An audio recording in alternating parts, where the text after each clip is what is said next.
来一别数载，今日闻兄身处危难，蛇是死，退是亡，绝无生路可言。我怨念故交，伸出援助之手，诚邀百川兄出任华北东安地区治安军第51师师长，见此入面，归敬一郎。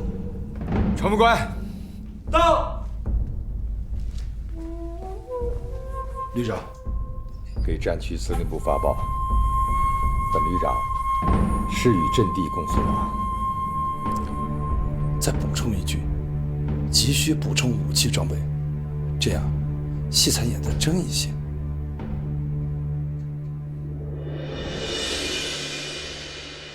联络站的同志说，国民党的部队一个师逃了，一个师溃败，还有一个师投敌了。猴子，注意警戒。是。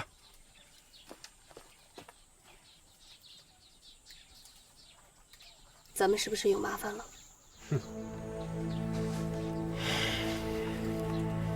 麻烦大了。方圆180里都没有咱们的策应部队，主力部队离咱们更是千山万水，就连负责最后防御的国军也都垮了。咱们现在是孤子儿。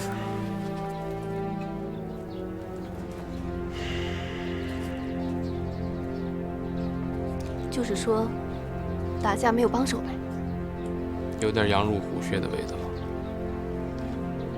我不属羊，我属龙，我能吃虎。我知道你是担心我，可要是咱们撤了，不敢打了，那这儿的小鬼子不就更加猖狂了吗？老百姓们就没个盼头了。就像是你劝我，不让我去给三炮去报仇一样。咱们得留点种子，给老百姓们一个盼头。哼，开窍了你。咱们现在要做的，就是得想个办法，把这条搁浅的龙放出去。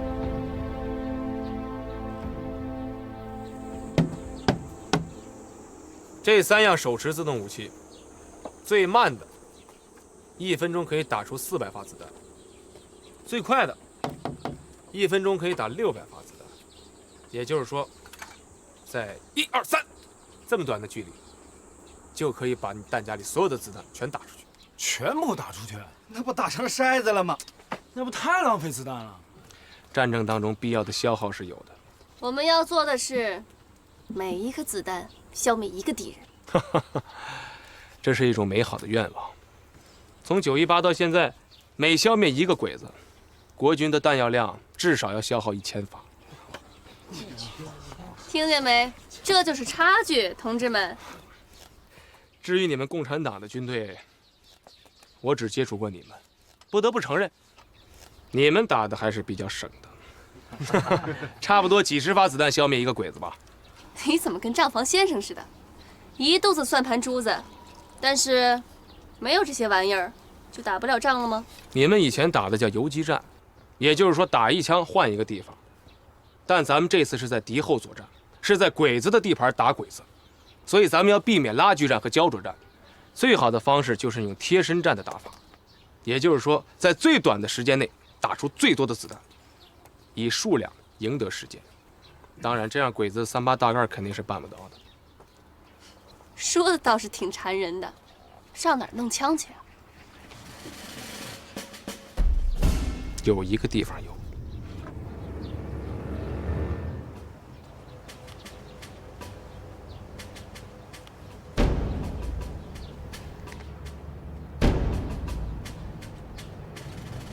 你说的就是这儿，抢国民党852旅的家伙。小子穿这个软裤头，用不了多久，他就会丢盔卸甲，逃之夭夭。咱们现在来去，总比留给鬼子强吧？不管怎么说，他现在跟鬼子还是敌对的。咱们要是行动的话，上级知道一定会骂人的。等会儿，不对劲儿，这不像战场。哪儿不像？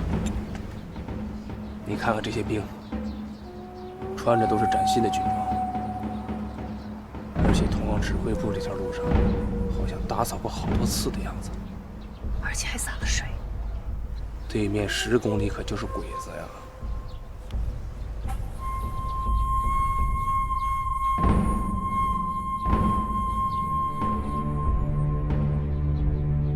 没车了。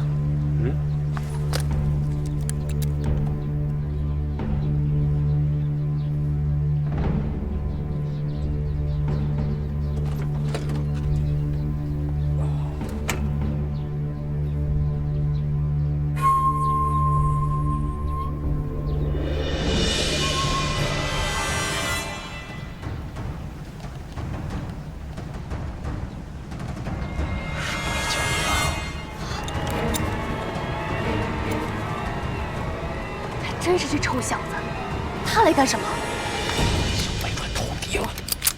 哎，你干什么？我要收人仇人！你回来！你一向很冷静的，怎么到了这个时候，你头脑又发热了呢？老天爷开眼，给了我这么好的机会，不能再错过了。什么机会？送死的机会！你不是跟我说过？人家的汤姆逊冲锋枪可以在5秒之内打出30多发子弹吗？难道你想让我看一看你是怎么在5秒之内被人打成筛子的吗？啊！小不忍则乱大谋，这是你教给我的。不管怎么样，我还是那句话，在龟井一郎这个小不忍你教给我，在敌后打出天地的大谋，还得你来。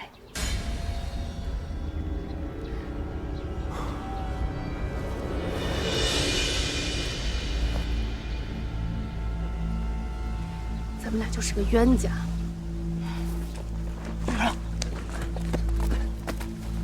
西边有2辆往852旅开的大卡车到沟里了，应该是补给车。车上的士兵拿的都是汤姆逊的冲锋枪。东西归我们了，走。对，推车，好。弟兄们，快点上车！离前面离852旅就不远了，快！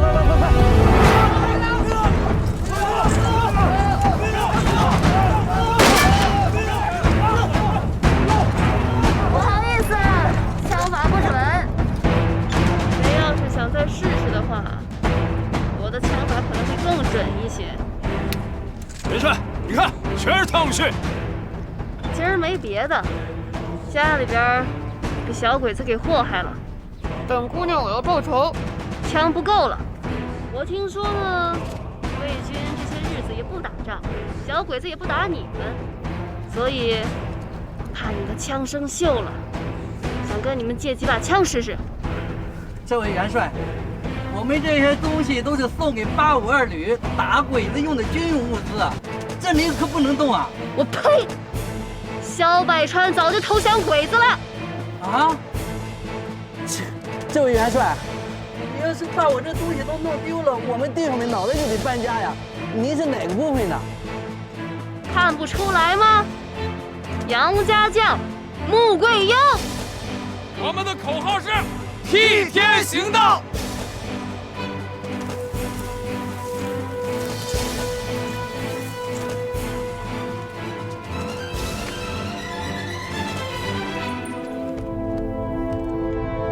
这位好汉，您是穆桂英的哥。哎，还行吧。太好了，该说的都说了，不该说的都没说。让开！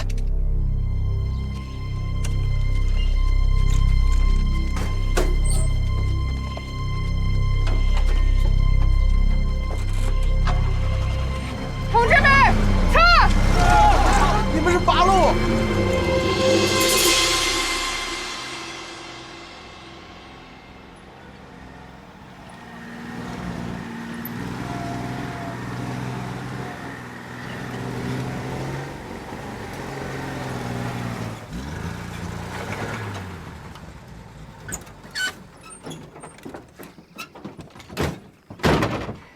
你还会开车呀？会不会打仗？不会打仗？不是打得挺好的吗？我仔仔细细跟你说，让你按照我教你的说，你怎么说的？你说的什么呀？你考虑大家了吗？考虑整个行动没有？我错了，我真的错了。错大发了你！看什么看？往那边看！警戒！警戒！警戒！你接着骂，你小点声。你一句同志们把咱们全都给暴露了，你知不知道？是。暴露了咱们的身份，暴露了咱们的目的、作战能力，还背上了一个抢友军车的罪名。是。鬼井一郎半个月都找不到的情报，被你一句话全暴露了。你说他们会不会给萧百川报信儿啊？你说呢？我这张破嘴！一派胡言！现在这白沟区哪儿还有共产党的部队啊？长官，我说的句句都是实话。那个叫袁氏的女人说852旅已经投降日本人了。你这是推卸责任，诬陷长官！给我绑了！长官，我冤枉了我啊！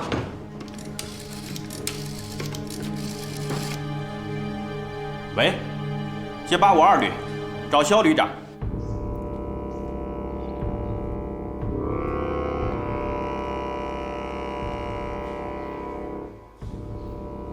喂，是肖旅长吗？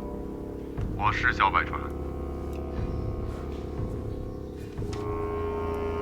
肖旅长，万感抱歉啊，军需物资在运输的过程当中被日军的飞机轰炸了，预计晚1天到，请您见谅啊。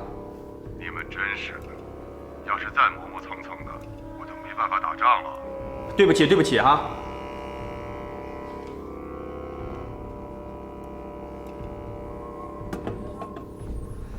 不会是他们发现了什么吧？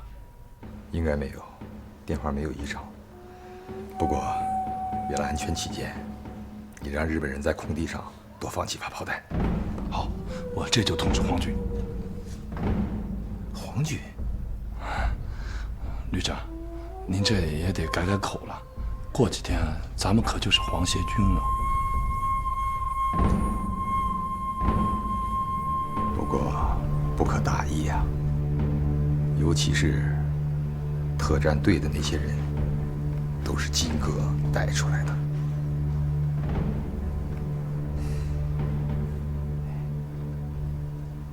情况句句属实吗？句句属实。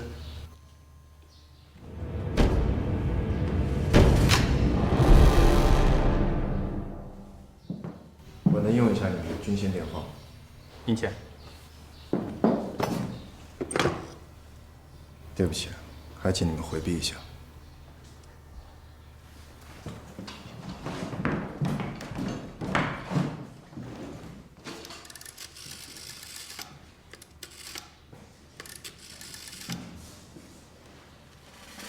接815专线，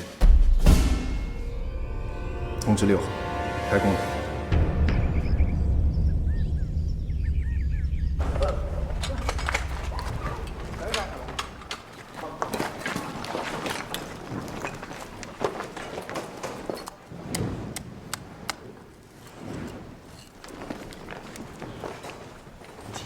你在找什么呢？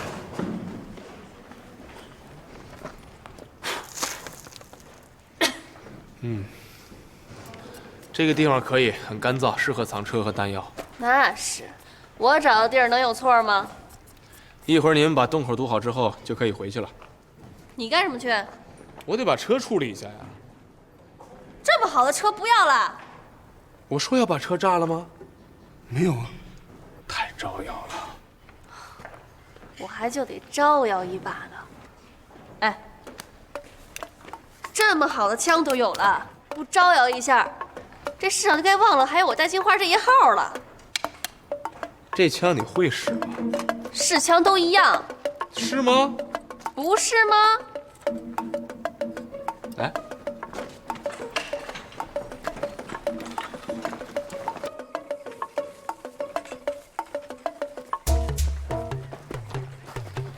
哎，就这儿吧，就这棵树，怎么样？就这儿，太近了，我打盒子枪的距离都比这远。你先别吹，大家可都看着呢啊！5秒钟之内，30发子弹，有10发打中，我就开车领你到城里玩一圈。这可是你说的。君子一言，驷马难追。金爷，那我们能去吗？都去。好。今天咱们一块下馆子，吃8大碗，这小子请客。好。会不会上膛啊？小样儿。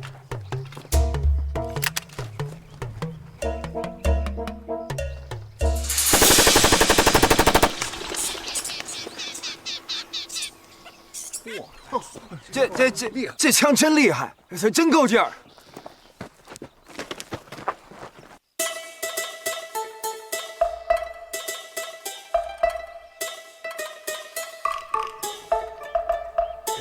金爷，那咱们是不是就吃不了8大碗了？你看刚才那个已经……你往哪儿看呢？你没看见9发子弹都打在树上了吗？哪有有！我是想看看还有没有第10发弹孔。差1发那也是输了，是不是？输了就得认罚。我罚你这样吧，罚你们队长跟我一块儿把这辆车改成日军车，这样以后方便一些。猴子，赶紧带着大家回去吧，一会儿这枪上再把鬼子招来。啊，对，哎，大家撤，快，撤了！算了，快！8大碗没了。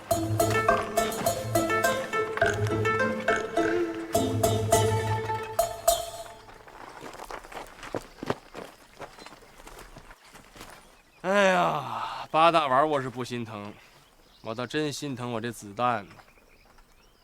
多少钱？30发子弹够你吃10回8大碗的。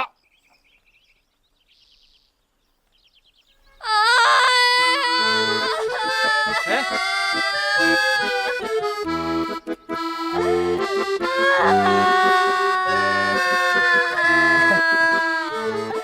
别哭了，不至于吧？我说你这哭这声比枪声都大，回头鬼子没招来，狼让你招来了。行了，我逗你呢，没那么贵。10年前演老西的兵工厂就能造了。真的？早说呀！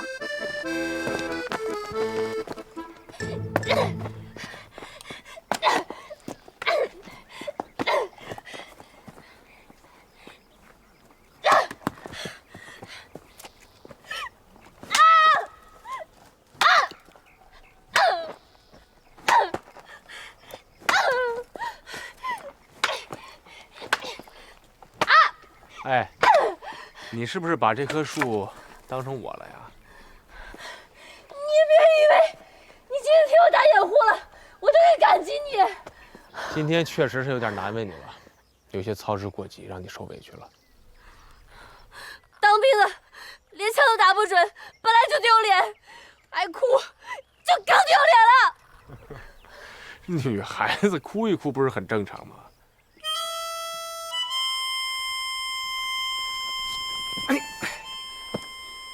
难过了要哭，那高兴也得哭，受了委屈就更要哭了。其实女孩子一哭，就是要告诉男人，你有责任一辈子不要让她再受委屈，再掉一颗眼泪。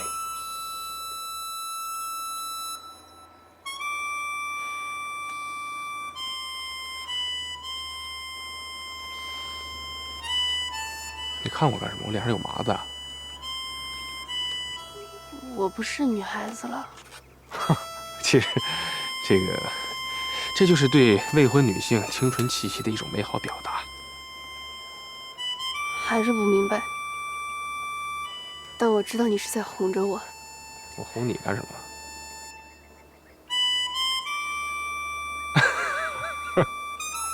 其实有的时候你要是不拿枪，不大声嚷嚷，不叼着那个烟袋锅，看着还是挺女孩子的。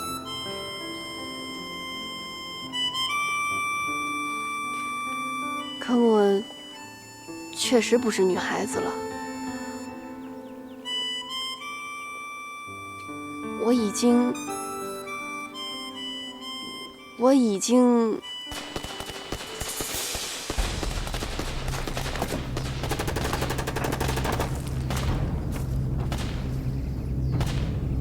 好像是852旅的驻地。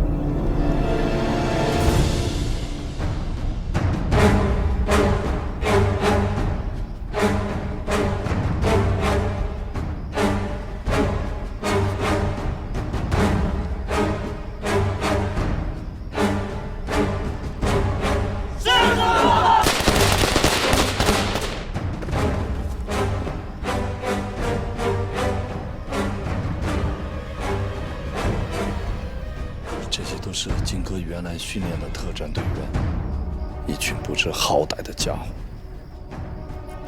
金哥，他要是活着，躺在这儿的就是我。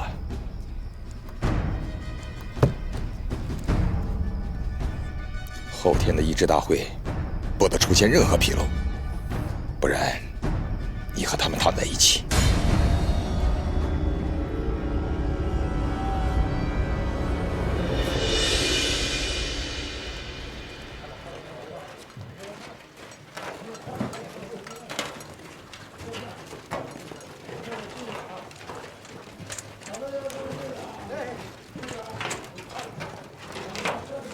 哎，那个话筒不能没声音了啊，得给我备份，双录备份。大家都给我仔细点，不能出半点差错。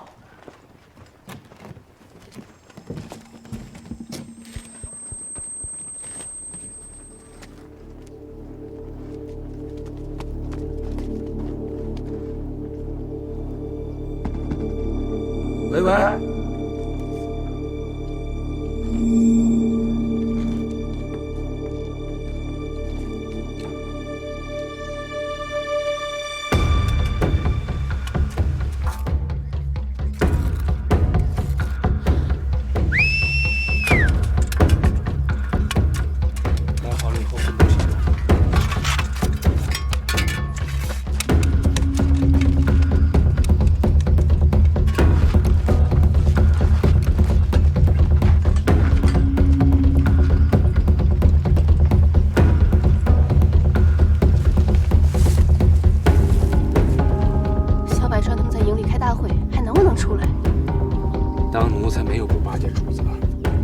这条路是他们去鬼子死部述职的必经之路，也是黄泉路。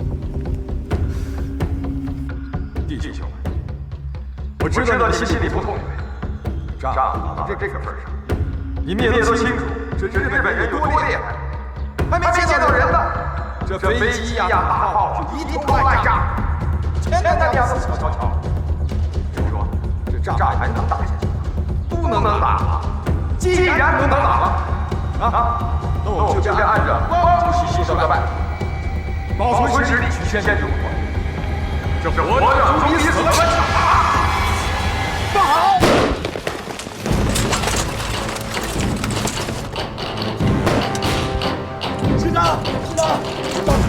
师长，抓住那个持三战的，救我们！ 投降会还好意思放礼炮？我待会儿给你放3炮。这不是放礼炮，这是雷管和 TNT 炸药的声音。有人跟他抢买卖，兄弟们上！走。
都是兄弟，今天就当是助阵了。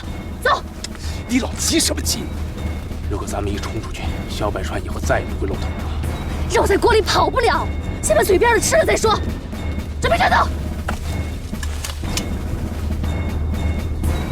哎，这不原来姓郝啊？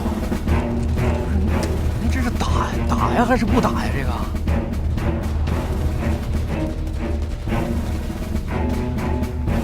看他们打谁，我们跟着打。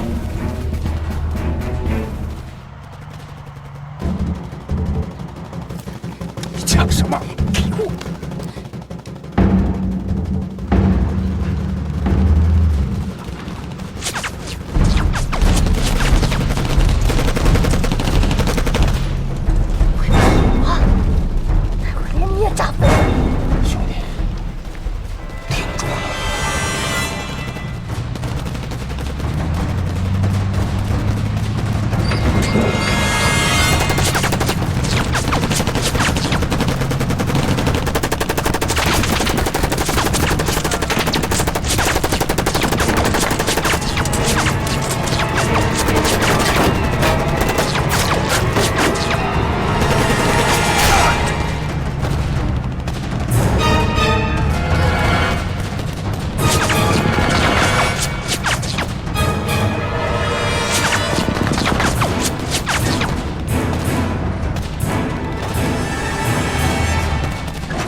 现在不能炸，距离太近会伤了他们。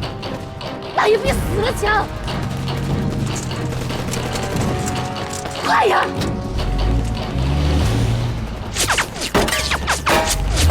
现在可以了。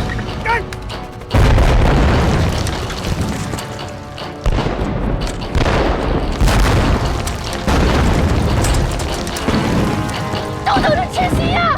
给我狠狠的打！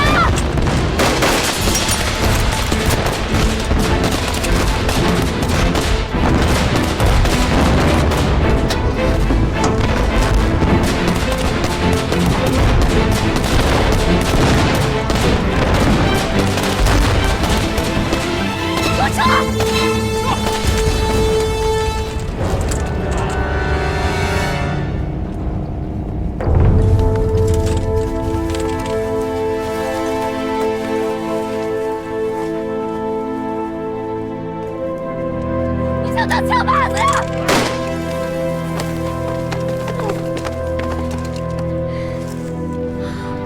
你受伤了？啊？擦破点皮仗着什么？你呢？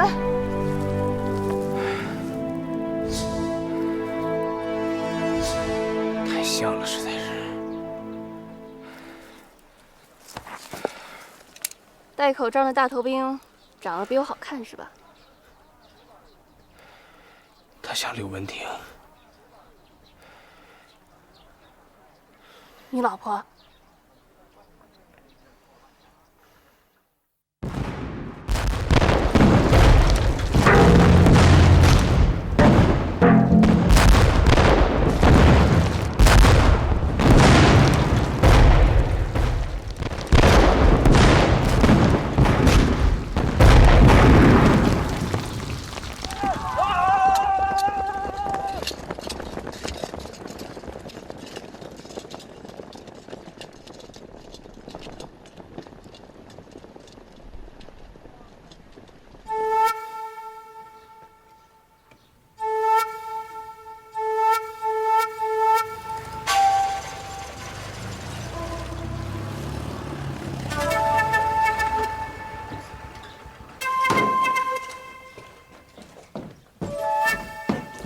报告阁下，85旅已全线撤出阵地，往西逃窜。我大日本皇军已经越过白沟防线，全部占领该地区。这有什么高兴的？如果小百川没有死，我们就多了3000多支那的炮灰军，那样可以避免多少皇军流血牺牲。嘿，刺杀小百川的人查到没有？高爆 TNT 炸药，用急漏电控制，使用岩石引爆技术。专业。这里面用的不是氧气，而是一氧化碳，让人中毒无法抵抗。美式 M8 匕首。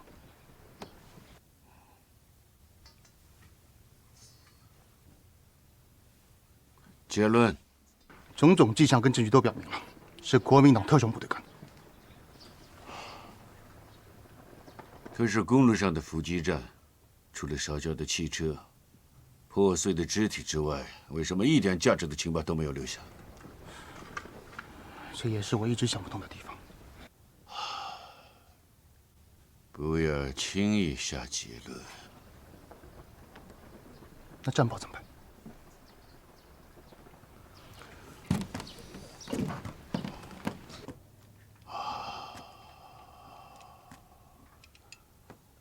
皇军一举消灭了852旅，白沟地区从此再无反日力量。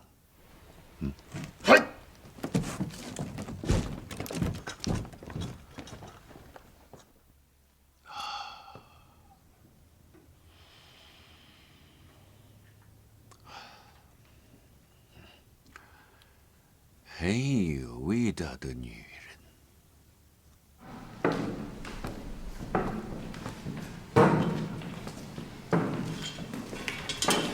大夫，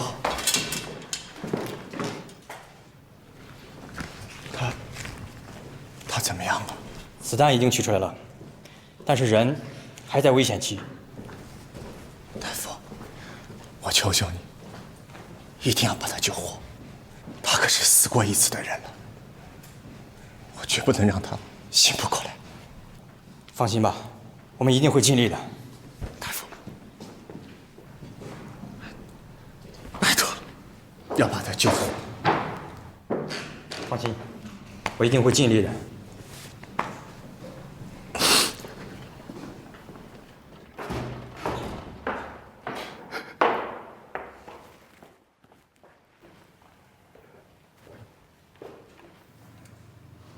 我早就说过，想做情种，就必须经受肝肠寸断般的折磨。我愿意。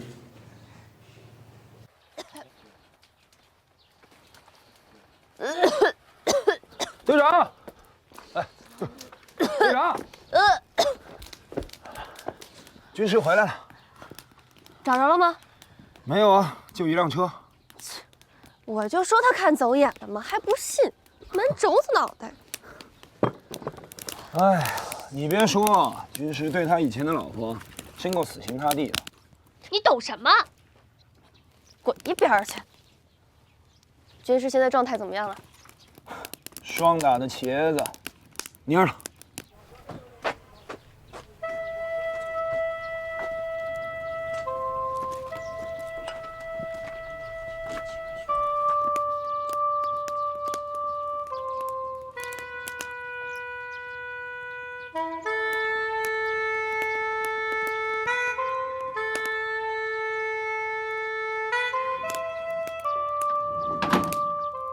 这哪是双打的茄子呀？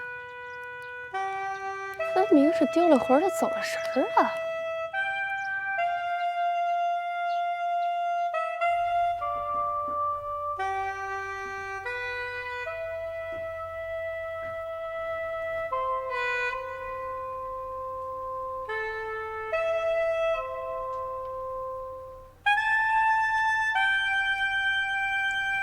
！12点是个好数字，时针和分针重叠在一起，合二为一了。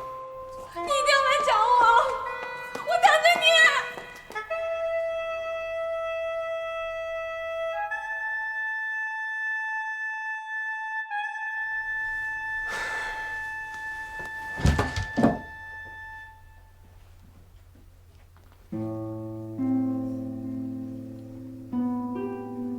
满天，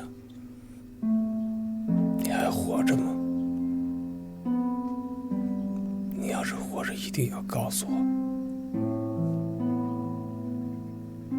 我马上就来到你身边。我来了。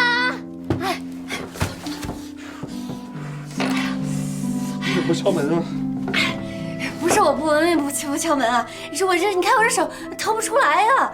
哎，你看我给你做什么好吃的了？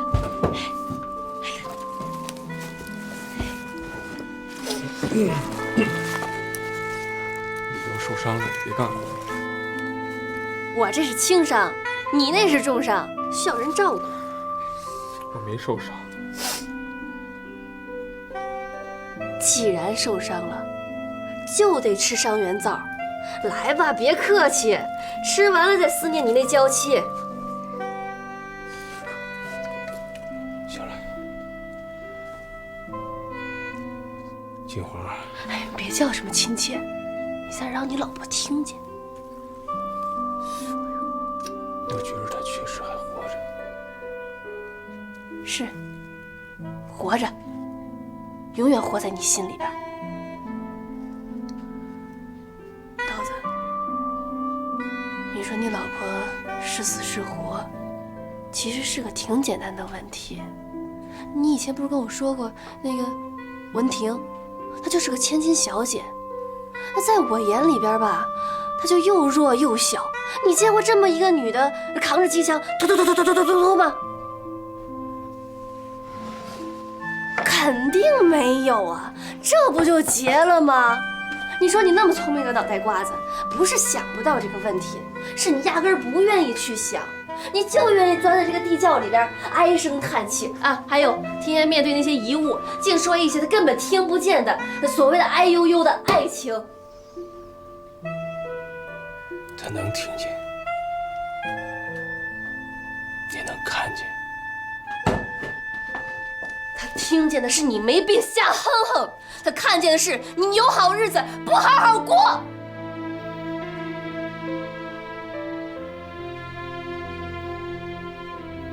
这男人和女人的感情吧，就不能总像这戏里边梁山伯与祝英台那样。我要是他，我就让你过好日子，该找老婆的时候就一定要找一个。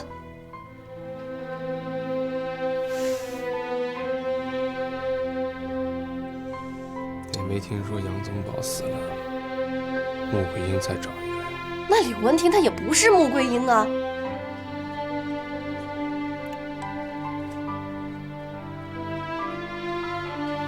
化悲痛为力量，吃饱了喝足了，上战场打鬼子，给我文婷姐姐报仇。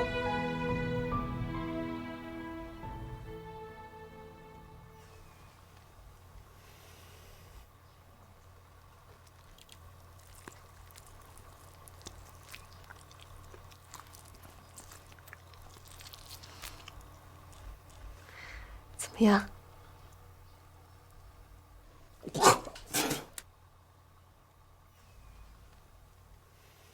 怎么还带着血丝儿啊？我第一次做，下次就有经验了。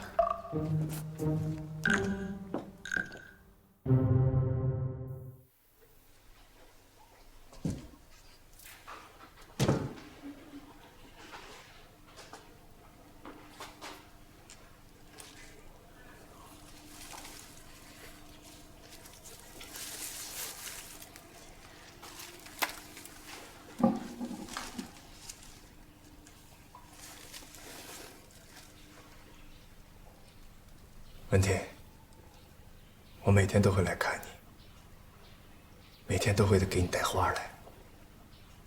我愿意再受上你的责罚，但是我求求你，救救他！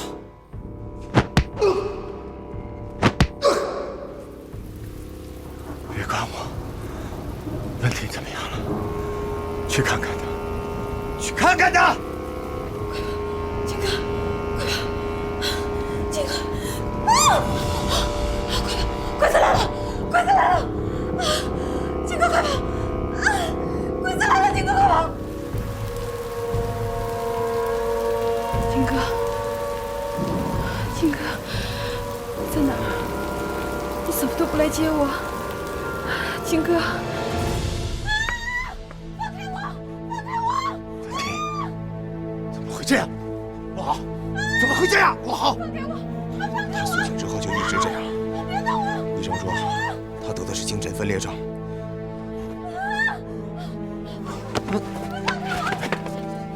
是不是你们故意这么干的？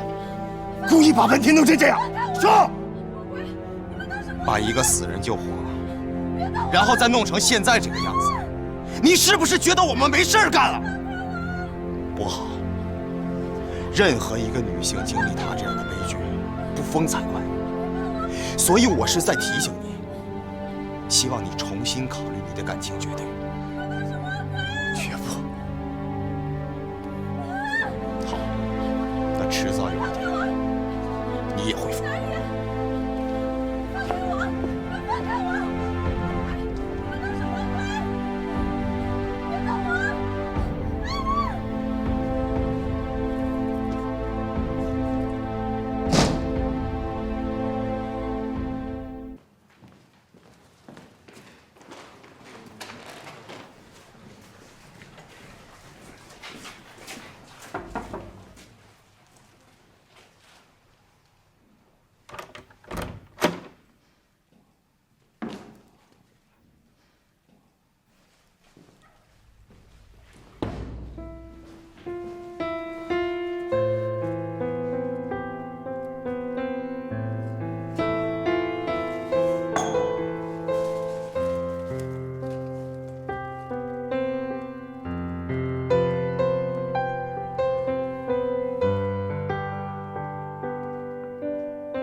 今天开始，你们这些没有身份、没有出身、没有姓名、只有代号的工具，将进行魔鬼般的训练。只有你们自己把自己训练成魔鬼，才能一口将日本鬼子吃掉。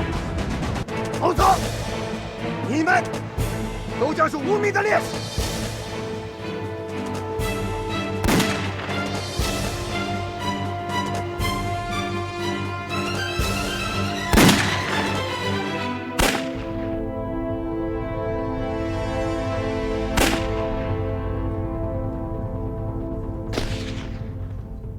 蔡主任，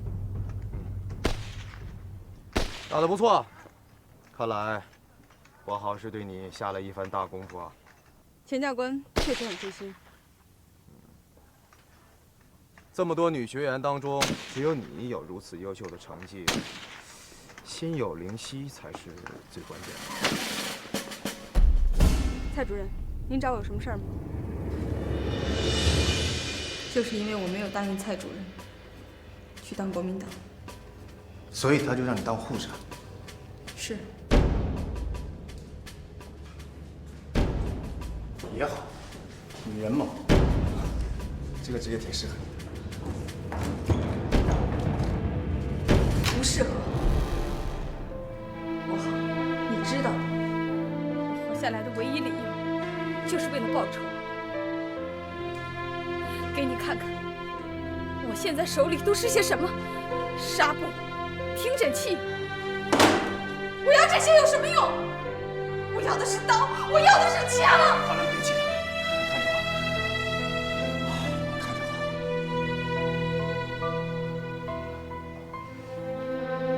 要不，你在那张表上签个字。不，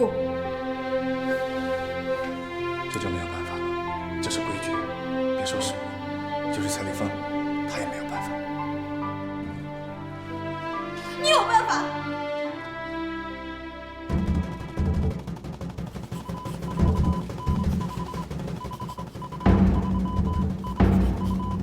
注意分辨每一个长音、短音的具体长度，牢牢记住它们。注意节奏，每一个人心里边都有每个人的心理节奏。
是内务镇守区特别教育，同时我已经给你检查。我有连累你了。依然这样，那就一错到底吧。谢谢。谢什么？这么长时间，你连一招都没有，你肯定没有这任务，而且很容易被敌人发现。那你就牺牲了。曝光不足啊。你手上这个相机是间谍相机，曝光当然不足。它最大的光圈是200。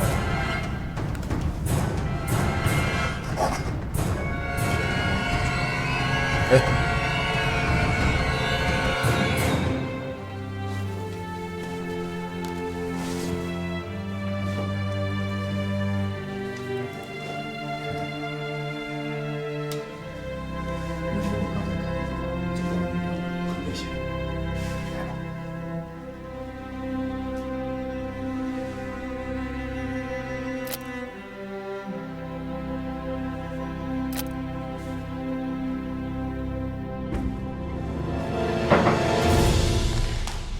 田木豪，你还有没有点规矩啊？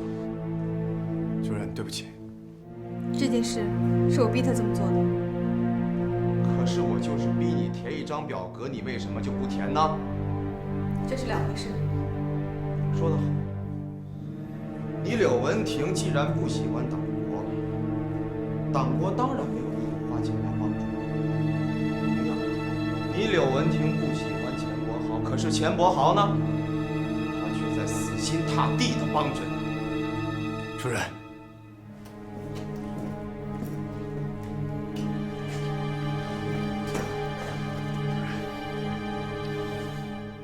我知道你们两个人的苦，可是规矩就是规矩，坏规矩就必须受到惩罚。你这是在逼我犯错误，请你明示。如果能够将2件事情和你这1件事，也许还能通融。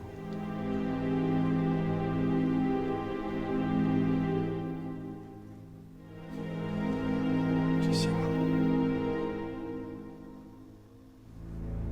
别怪我没有帮你。谢谢。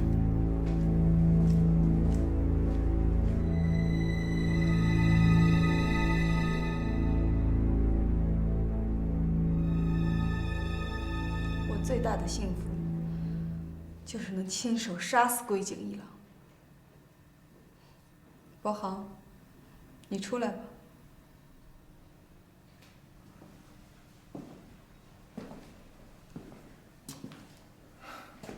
文婷。你的反侦查能力有进步。这是怎么回事？这是对你战功的奖励，是荣誉。我什么时候成为国民党员了？事情是这样的。你替我办的。是。那就麻烦你替我注销了。文婷，我是这么想的，国民党毕竟是中国第一大党，执政党。现在我们的领袖带着我们抗日，参加这个党，光荣。金哥也曾经很光荣，他也得过这样的铜片。可是到头来怎么了？还不是被你们的党国、被你们的上司无情的给抛弃了吗？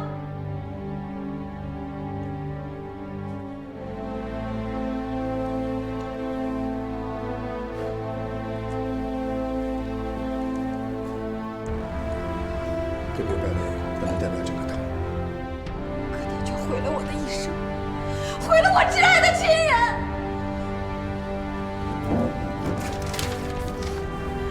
留给我的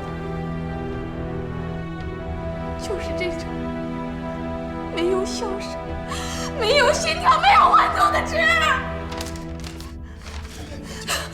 冷静点，你冷静点，冷静点。咱不入这个国民党行吗？明天我就帮你把他去注销。这事儿都怪我，没跟你商量，替你做了主。啊？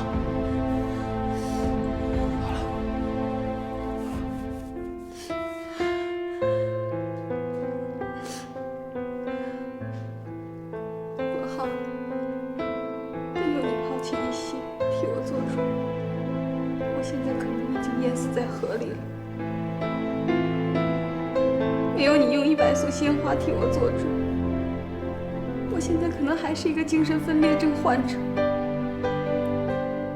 没有你在训练场上替我做主，我现在仍然是一个肩不能担、手不能提的弱女子。谢谢你替我做了这么多的主，能让我有能力报仇雪恨。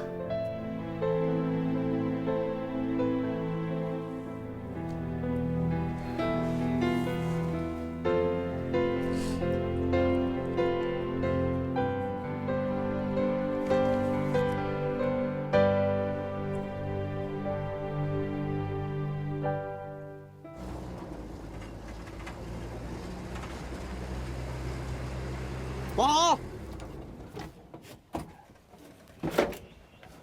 哎，邱总，怎么又在飞蛾扑火？邱总，有一个事儿，我想请你帮个忙啊。说。就我前些天给柳文婷写的入党申请书，你看是不是能还给我？这事儿就当没发生过吧。什么意思？你以为这个党是你们家的吗？想入就入，想退就退。他死活不愿意。那我就没有别的办法了。我们的政策你是知道的，我只好请他永远闭嘴。哎，等一下，等一下，你看能不能这样，把他弄到我的行动小组里边，算是编外人员，啊？不领薪水，不参加任何奖项，局里不对他的任何行为负责。行。不好，大老板和我之所以同意你的请求，把他留在军统训练营，就是为了日后能够回东安城时起重大作用，而不单单的是为了杀一个萧百川。不入党，一定会连累大家的。我明白了。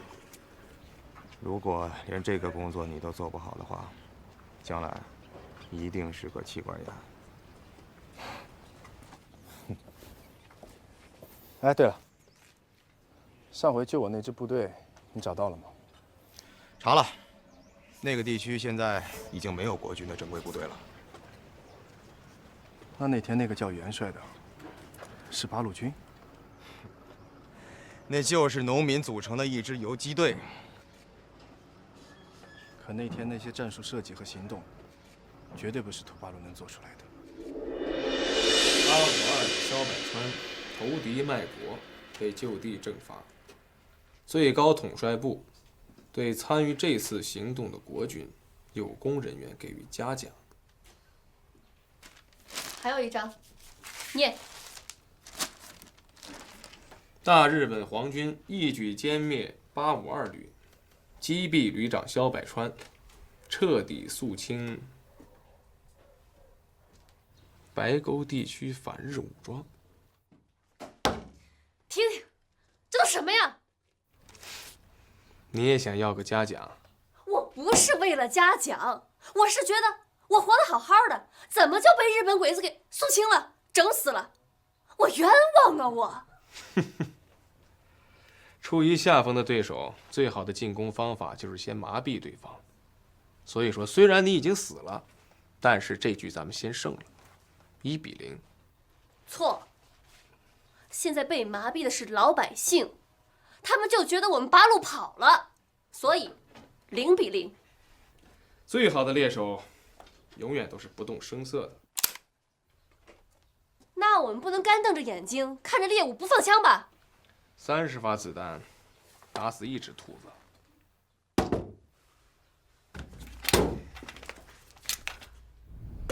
你要是再敢提这事儿，我把你当兔子打了。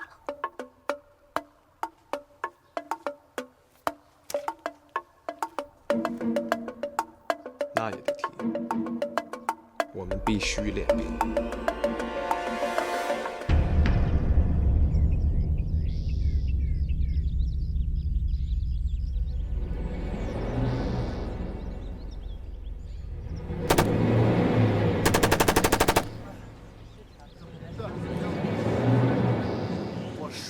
瞄准了之后再搂的，我这子弹都打哪儿去了？这是，我也是，这枪在我手里直跳，一点都不稳。大家都别沮丧。其实这个冲锋枪啊，本来就和百发百中的步枪打法不一样。这冲锋枪就好像是扫帚，对，扫帚。一打一大片，那至于怎么不让人家百发一中，我想只有一个办法：无限的接近敌人。突然开枪，打敌人一个措手不及。当然了，如果你要把枪都指着鬼子脑门子上了，那肯定百发百中。这也是咱们在敌后和鬼子作战的基本要领。现在我们就来学习一下冲锋枪使用的要领。第一，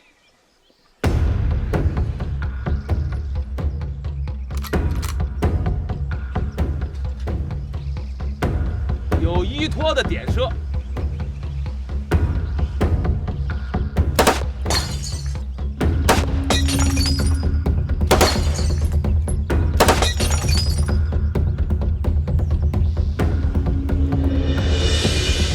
转身，慢了，转身。大海，这枪你拿不动吗？转身。猴子的速度不错啊！你也教教我。你就别学这个了，把自个儿的双枪练好，在足够火力密度的基础上，保证精准就可以了。我不。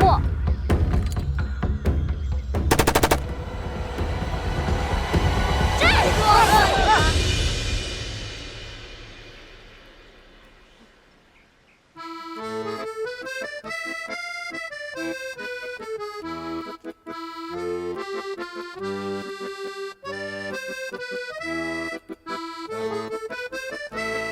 行了，今天的首日手语咱们就讲到这儿了。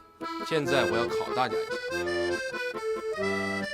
猴子啊，窗口发现一个大人。窗口发现一个大人，窗口发现了一个大人。正确。大海。来！发现指挥官，掩护我。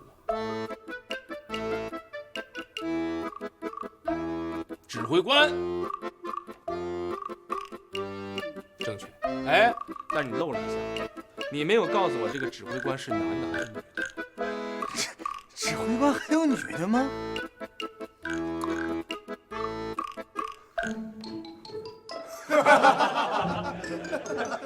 哦，那是不是男的的话就可以用摸胡子的动作代表？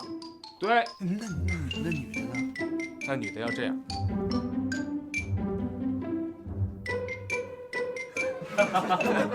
你个臭流氓！队长，队长，二炮来了。二炮是谁呀？三炮的哥。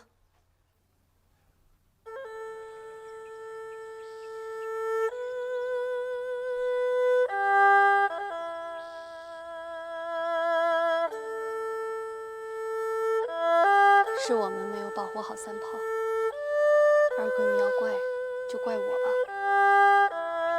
不怪你，三炮一个人干掉6个鬼子，他赚了。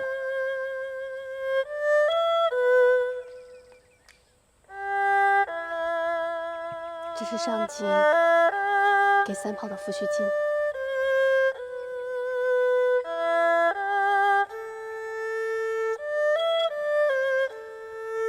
我不要，队长，我这次来是参加你们的。什么？自从鬼子大扫荡之后，原来的根据地是抬头见炮楼，低头过壕沟，村村人带笑，处处是苦声。前些日子，鬼子要在我们那里建爱护村，我娘就说了一句：“你们不来，就是对我们最大的爱护。”就被鬼子刺刀给挑了。这帮畜生！我要是不把金箍棒给抡起来，这帮王八蛋都成精了。那我能为你们做什么？我们这支队伍里缺少一位狙击手，不知道你行不行？什么手？就是神枪手，300米之内1枪打中瓶子的人。我试试。不行，三炮已经不在了，你不能留下，还是走吧。你真想试试？当然，如果我1枪打不中，我自己走，不用你们赶。那得什么眼神啊？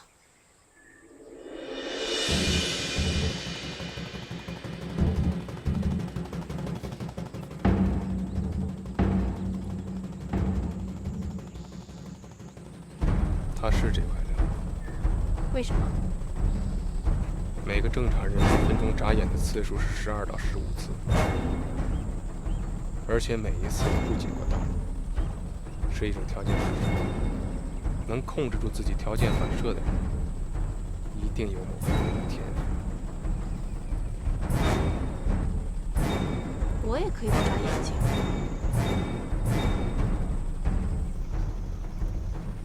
那会流眼泪的，要不你试试？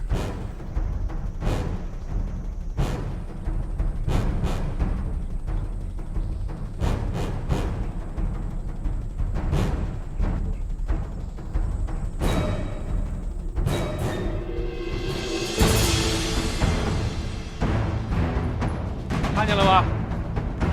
对面挂着那酒瓶子。这么近啊？只有3枪击，1枪就够了。好，自信是每个狙击手都应该必备的条件。祝你好运。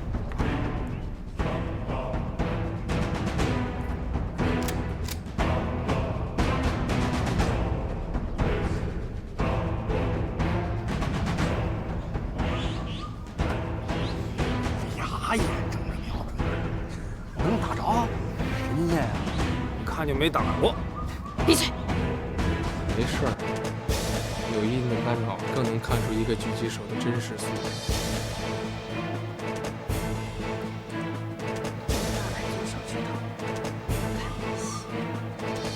那这是在保持实质的温度，让实质有临场感。我觉得有戏。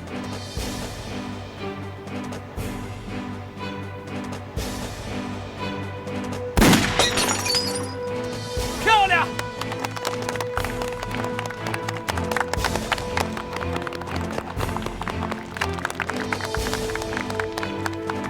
就算打得再好，咱们也不能输。我可舍不得这么好的东西。不会是输了想哭吧？是感动了。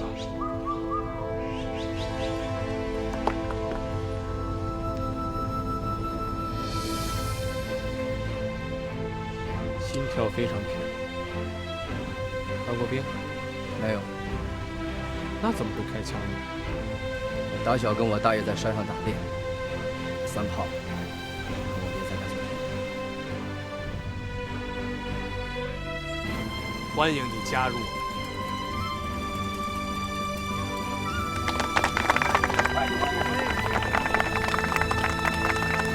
条件成熟。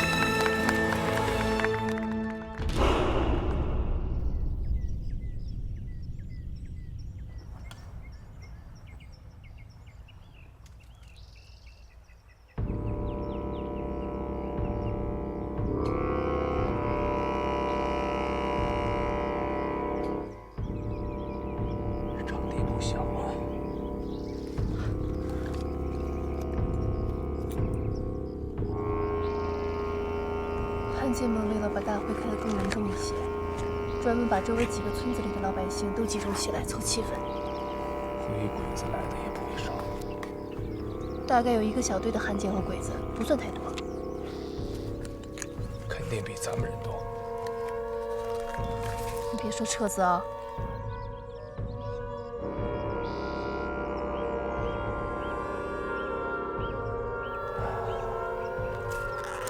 一旦打起来，鬼子肯定会扫射到百姓。这倒真是一个撤的理由。我说撤了吗？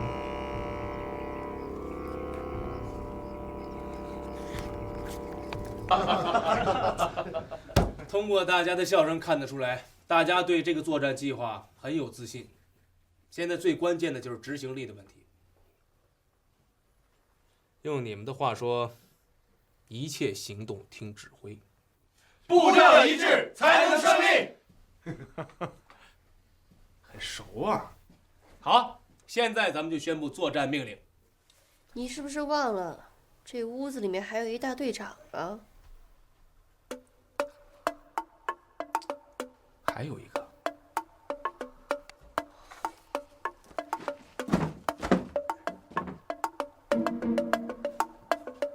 哎，你推我干嘛？我要讲话。那你就站在那儿讲，你站在这儿干嘛呀？这是讲台，这是讲话的正经地方。领导讲话可不就要在这儿吗？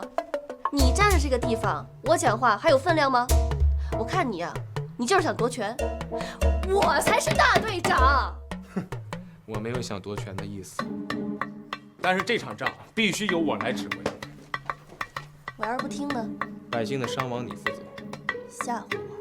帮助你。好，那你说说我什么任务？跟着我，掩护。你直接说我是你警卫员不就行了吗？任务太轻了，我不干。你有一个更重要的任务，只有你来干。说。拿绣花针绣字儿。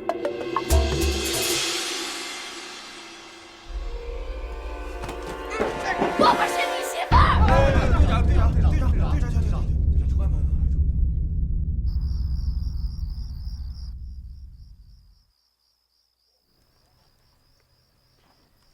你那个表，就是再转上10圈，我也不答应。回去吧，本姑娘我要睡觉。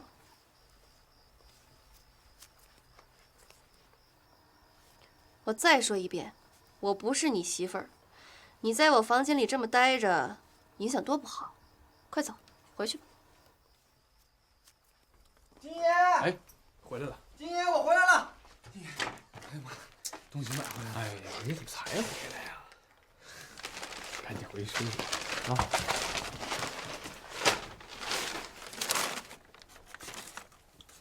这颜色不错，真打算给我办嫁妆了？这个做嫁妆太寒酸点了吧？那你想干嘛？做一面战旗。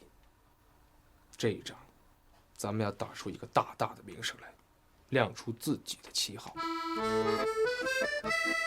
这主意不错，还是红旗，我干。看着。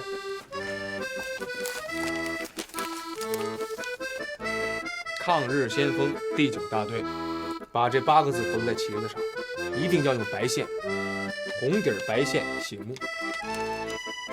可我这支队伍有名字，叫冀中地区游击队。不，游击队不行，一听就是非主力部队，战斗力也不强。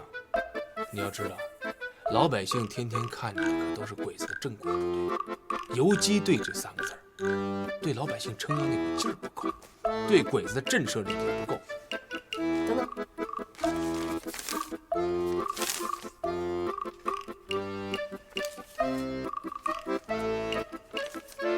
对，抗日先锋，顺口，有劲儿，这我喜欢。但是第9我不喜欢啊，我戴金花一向是要争第1的。叫第1也不是不行，但是你想一想，白沟地区打鬼子打来打去就咱们这帮人，那鬼子很容易就摸清楚了，他知道你压根儿就没有第2支部队。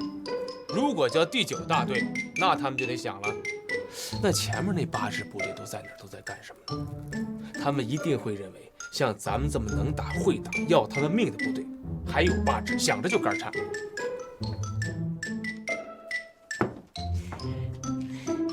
你说你心眼多多，我都搞不清楚哪一天会被你给卖了。啊，卖你？谁要啊？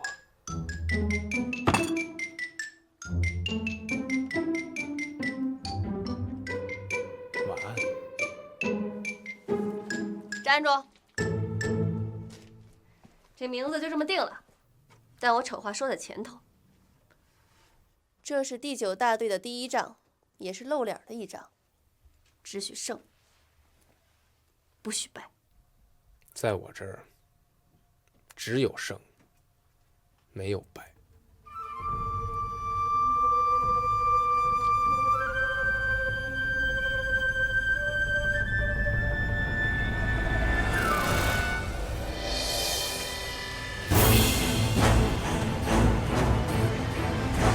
先锋第9大队。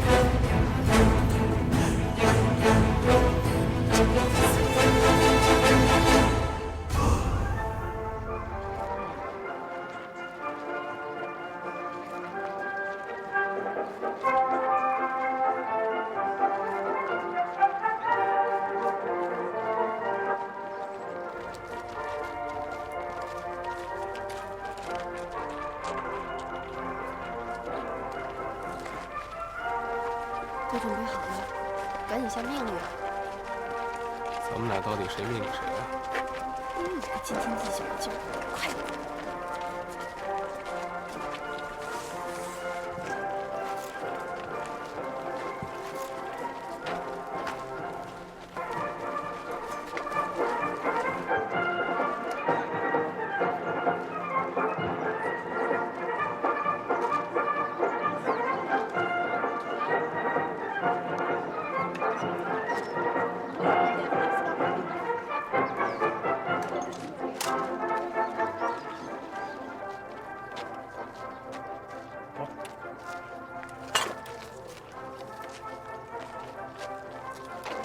站住！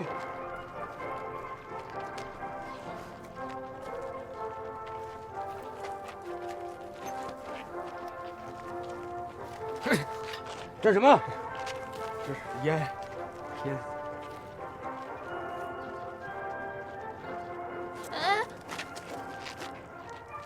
耶，这是什么？打开！打开！打开！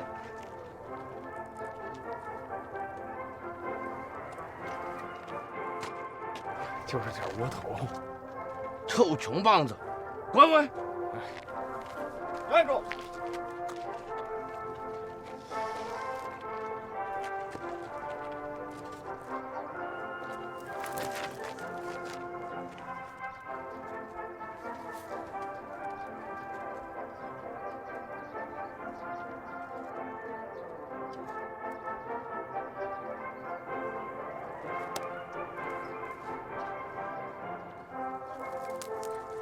你陪我窝头！你陪我窝头！八嘎！怎么跟太君说话呢？啊！得罪太君没有好果子吃。实在是不好意思啊，他就是太心疼这窝头了。您抽烟。对不起，对不起。走。哎。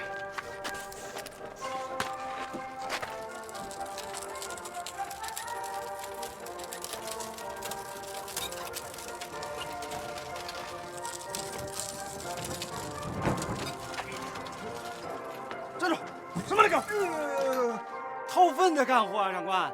维持会长说这个太君们上茅房，这个爱干净是吧？我这就来打扫打扫。打开，打开！演的还挺像，有那么点软骨头的劲儿啊。别开玩笑了，这鬼子查这么严，还不知道枪怎么拿去。你办不成事儿，是不是全世界的人都办不成？让大眼睛看一看，站你跟前的那也是位高手。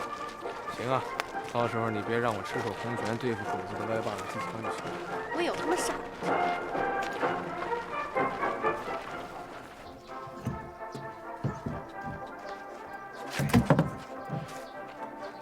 就该在这地方待着，敢乱动，老子把你塞进去。您放心，老总，只管粪。快！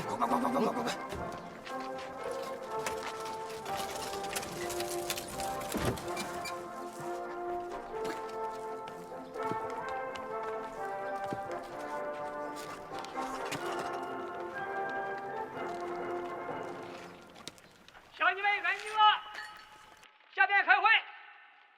皇军通过此次剿匪行动，消灭了2万多八路军，剩余八路残兵败将已经望风而逃，全部滚回到山里，不可能再回到我们白沟。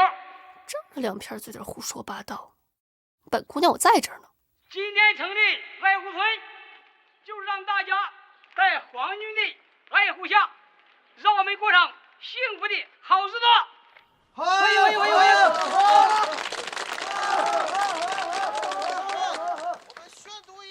你怎么还站着听啊？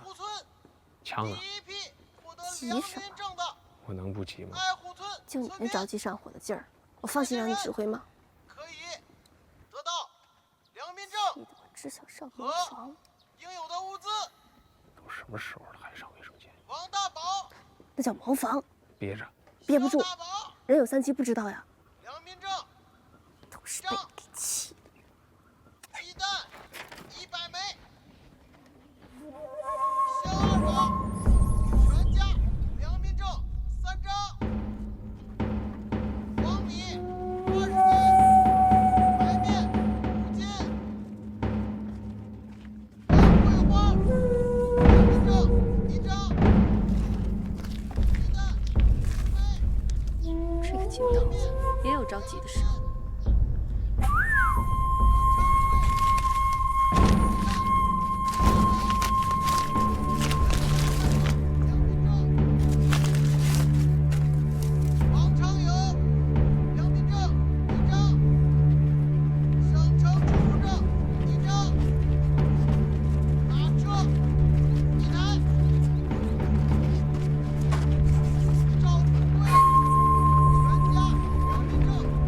张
看见后面那房子了吗？那边，上面，房上有2个机枪手，他们很难打到他。你必须把他们俩干掉。记住，你只有1次机会，否则今天的行动将彻底失败。秦昊，